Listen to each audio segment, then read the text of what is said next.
ഒന്നാം ദിവസം പ്രാർത്ഥന ഒരു ദൈവ സൗഹൃദം. വിശുദ്ധ അമ്മ ത്രേസ്യായ്ക്ക് പ്രാർത്ഥന ദൈവത്തോടുള്ള സ്നേഹ സൗഹൃദമാണ്.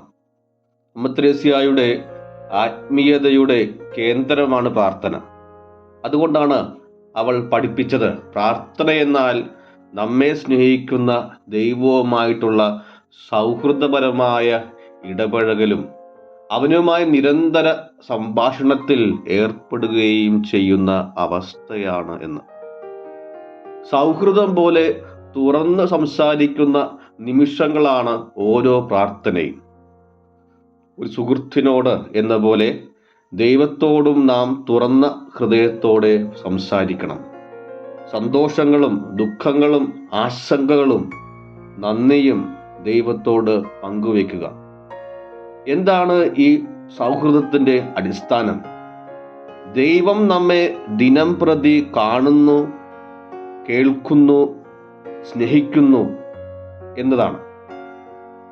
സൗഹൃദം ആത്മാർത്ഥതയിൽ വളരുന്നു. ദൈവത്തോടുള്ള സൗഹൃദവും വിശ്വാസത്തിലൂടെയാണ് ശക്തമാകുന്നത്.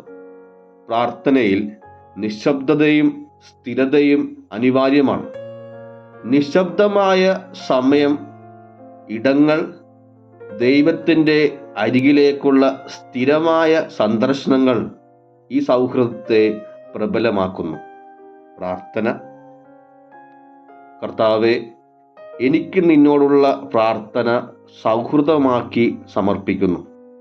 എൻ്റെ ഹൃദയത്തിലുള്ള സന്തോഷങ്ങളും വിഷമങ്ങളും ആശങ്കകളും പദ്ധതികളും നീ സ്വീകരിക്കണമേ. ഞാൻ നിന്നിൽ ശരണം കണ്ടെത്തുന്നു. എപ്പോഴും എൻ്റെ സുഹൃത്തായിരിക്കണമേ.